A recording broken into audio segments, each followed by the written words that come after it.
in particular. Yeah. My voice hurts. Right, hi, it's Tom with Punktastic, here with the guys from LostProphets. How are you doing today? Shaka! Had a lovely busy day of promo, or? Yeah, it's been good. Last couple of days we've been slammed at it. I mean, it's a great thing for us to be like speaking to people about what we do. I mean, it's not bad. Like, you know, how many jobs do you get to do? Yeah, let me just talk about me for a little bit. It's pretty good. Just sitting in a nice office with a... Yeah, that's right in your head. Let me move that out of the way of your head. So obviously, album's out Monday. It's been quite. I guess you guys have been in the studio for quite a while, putting it together and stuff like that. Like, you're quite excited to get it kind of properly out there, and Just over a year. Just over a year of hard sluggage.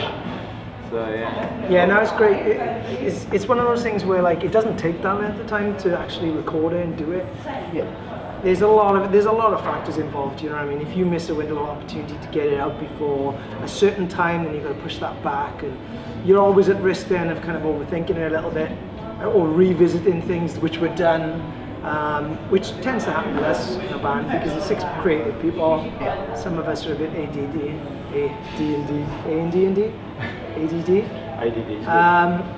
But yeah, to get it out, to support it, you know, very proud of this record. It's one of our strongest pieces of work. Super excited to get people to listen to it, especially play it, you know what I mean? Playing it in rehearsals or in the studio is one thing, actually playing it to people and getting a vibe from that, something else, man. That's why I do this. So do you have like from the... This was a whole fresh batch of songs, wasn't it, for this record? I think I remember it was somewhere that was pretty much... A bit of both. I mean, we pulled together about 90 ideas before we actually went in and started working with Ken. Ken Andrews, he was the singer for Idea, that's what we did the production with. And we just, wilted it down, got it down to a manageable number. But they were from everywhere, you know what I mean? It was one of those things that there were songs that maybe got tainted, like pre-betrayed. They got tainted, they were part of the album that we ditched. Yeah. And we were just like, at the time we were like, get this, I don't want to, this has got bad memories, it's got bad vibes with me. But then Luke coming in and listening to them with fresh ears, Ken listening to it with fresh ears, he's like, there's an idea there, boys. There was no emotion attached to it for me. There's nothing soiled about it. There's nothing. If a riff's a good riff or a melody's a good melody and a chorus, there's something I'd be like, I think that's banging. I think it needs to be revisited. Yeah, so these songs, I think it was more a mishmash of ideas rather than something fresh. Lyrically, of course, everything was written from scratch. Yeah.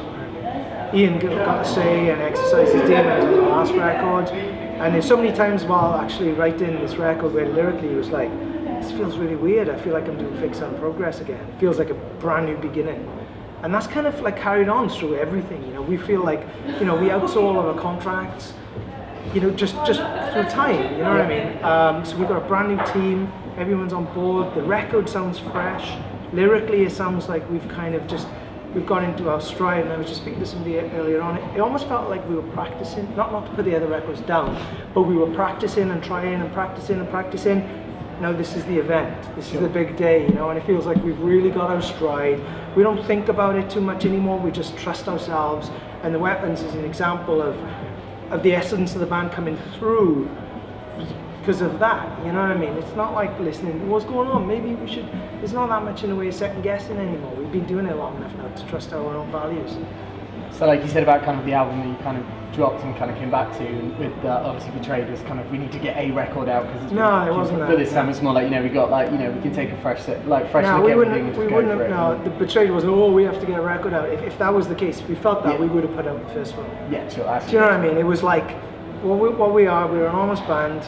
We stand by what we do. If we don't back it 100%, then we don't disrespect our fan base and our supporters. Your integrity is on the line. By putting out something that's weak, and we felt that it wasn't strong enough. Unless a band might have gone, I don't know, we got to get something out. Yeah. It wasn't a good career choice, of course. I mean, like 2 years between albums. I mean, it was practically suicidal. But again, we true to ourselves, we were honest with our music, and we did the record. We proved so much to ourselves by doing that, by having patience, by standing by our integrity, by believing in ourselves, and doing a record which was head and shoulders above what we were going to put out. And you know, it wasn't through panic. We chose to do it ourselves. We had other options. We didn't trust anybody. That's why the vibe of the album is betrayal. We didn't trust anybody to get involved. We were like, you know what, it's come to that time where the responsibility's on our shoulders. We're going to do this. We're going to take this and do it ourselves. So all of it was decisions and choices rather than a weakness. If anything, it came out as a strength and enabled us to get to weapons with the confidence that we've proven ourselves. Sure. Yeah. So you found like, what would you say would be, you know, you're saying like you've got like a confident record. You really, you know, like kind of, you sound really, really kind of like excited and really just waiting for everyone to kind of hear it. Would you say there's one song on the album, obviously not the ones that people have heard already because they would have already heard them, but what would you pick for like all the rest of the songs? Would you go listen to that one? Because that's what this album is. I can't. I would say Arsenal because for me we've played that twice live. It's not really. I think it may have been played on radio once. Like no one's really heard it, and kids like already know the chorus. It's like they sing it. Like we'll teach them the chorus one time over, and they sing it back so loud, and it feels like the sort of yin and yang to sort of like Last Train Home. Last Train Home, everyone's jumping down. There's songs everyone's going to be singing it. You know what I mean? And we're like done 2 shows. We played twice live, and we've all been like, whoa. Yeah. And I feel like once people actually hear it, live with it, radio picks up on it.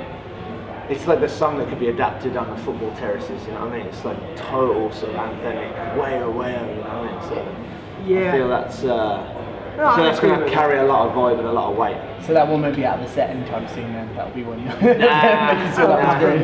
I mean, the reason why I have difficulty with it, because this record, I mean, if you hear it, yeah, I feel with this record that it's, you know, I was talking about getting into our stride, it feels coherent. It feels like the whole, somebody made a criticism of, oh my God, LostProphets, the songs kind of sound the same, and I'm like, you know, LostProphets in a coherence, shocker, you know, like all our other albums, and I've loved them for that reason, but they've always been a little bit like, whoa, and eclectic, and different influences coming in at different times. This is solid. Every song is solid. There's no fat, there's no gimmicks. It's raw and it's solid, and it's coherent, and that's a natural progression. That wasn't thought. We didn't go in and say, no, let's do this. That's a natural progression. That's that essence that I'm trying to put my finger on. It's really hard to describe. It feels solid and coherent, so it's hard to, maybe on other albums, if you'd asked me the same question, yeah, I could have gone, yeah, this song. On this album, I'm just like, whoa, you gotta hear them all. I mean, they all stand up. There's not one song that I could put out on this record and be like, you know what I mean? It was brutal. Picking the actual album, running order, and what songs. I mean, you know, he mentioned 90 ideas in the song pool for the record.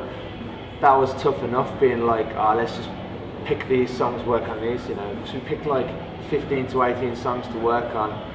Then a couple more got burned off, and then it's kind of like left with 15 songs, and we decided we want to make like an 11-track record, and we're like, we got to burn 4 songs off, but they're all like your children, you know what I mean? Yeah. Like everybody, at some point there's disappointment for everyone, so it becomes more and more difficult as that process of elimination goes on, like what is going to be the best thing to give, you know what I mean? So getting down to them 11 songs is, you know, you become very attached to all of them. So obviously you're just about to head out and talk. You've got one show next week in Kingston for kind of the album release, and then it's been a while since sort of that. You got quite a big, you know, it's quite a big run kind of going through Europe and like kind of the whole UK and stuff like that. Have you, I mean, similarly, like you're saying, it's quite hard to pick, you know, songs from, you know, to kind of drop off the record. Now you've got like 5 records. Yeah, I know. Picking that, is that sort of, have you had to kind of leave a few every single slots record? That shit just gets more and more difficult because, you know, we were talking the other day about our festival sets. You know, you usually get 45 to an hour for a festival.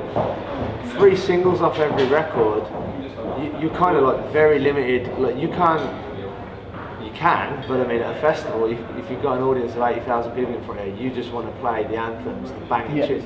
You can actually play a full set of singles. It's pretty crazy to think that. It's that, like, it's a nice problem to have. I'm not going to complain about it, but that's something that has always been really like you know, in the back of our heads and a goal, that kind of longevity. When you get to the stage where, like, maybe somebody doesn't know your name of your band, or you've changed your logo or your look a couple of times, and people are like, nah, I'm new to the band. Oh, I know this song. Oh, I know this song. Yeah. Hey, I know this song as well. I mean, when you get to that stage, that's when like festival shows and all that really come into their put your own, best foot forward, and people just, you know, it's like sometimes you might not be relying on the face of the band, you might just be relying on the chorus, and you know, let's face it, radio's on in so many different workplaces, and those songs go on the radio, and you know, you don't know sometimes who that song is, you know what I mean? But then, like, at that moment at a festival, you're walking past and you're like, I know this song. Oh, that's LostProphets.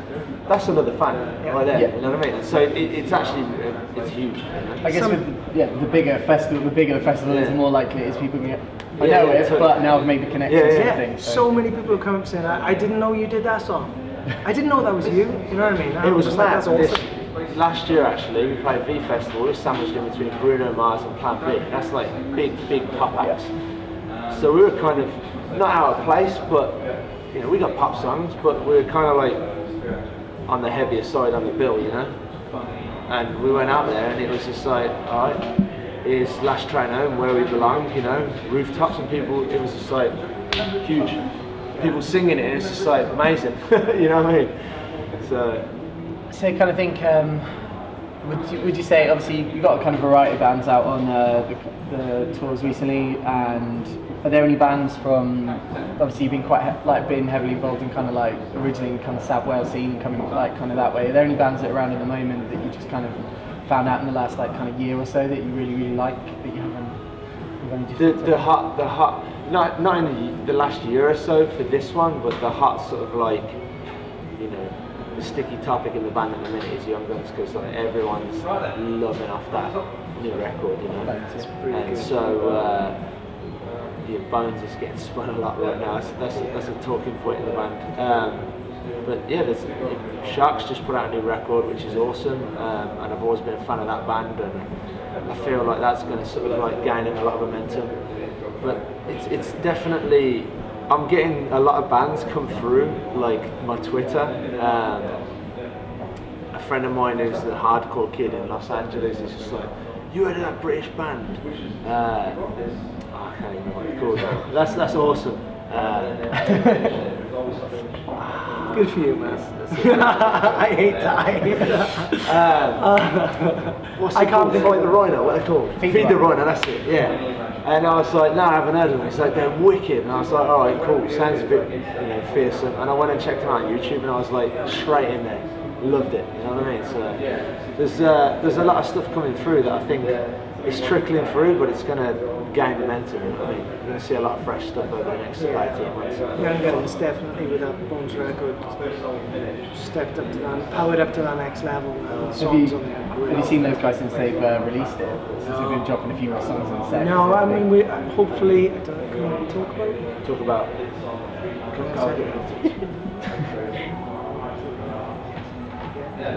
Yeah, we're going to be playing with them soon. So, you know, and I'm looking forward to that. You know, it's weird. I don't listen to a lot of new music. I've got to the stage where I know what I like, and just kind of put that on repeat. It's like in the olden days of just having a tape and just turning it over, play, turning it over, go back into that frame of mind. Ministry of Sound, greatest hits in the gym this morning together. 20 years, brilliant. But with listening to the new Young Guns, I mean, for me it was instant, and it's right up my street. I love that kind of music, and that's been on rotation on my tape player in my car. Yeah, I've got a tape player in my car. And I'm just really excited about singing along live, you know what I mean, getting a chance to see him. What were you going to say about him? Have you seen him live yet, you said? Oh, just since the new record came out. Are they good? Are they crap? What's going on? Well, from the new, I was just saying the new songs are big. From the, because I think they kind of, from the last record to the new. Okay, I thought you were going to say, have you seen it live? Because it doesn't translate. It's just what? I think they're sort of stepping above though, you know, they're kind of like, everyone's kind of in line in the scene, you know what I mean? And it's kind of like, oh, you know, they're kind of meandering along, and they've kind of gone like, they've just kind of stepped out a bit, you know what I mean? So like, I feel like they're going to kind of fast track a bit. I think they're going to have a long career. I hope so, yeah. Cool, all right, well, thank you very much, guys. Okay, Thank thanks, you. man. Enjoy the rest of your Thanks for coming by. Cheers. And Thank you.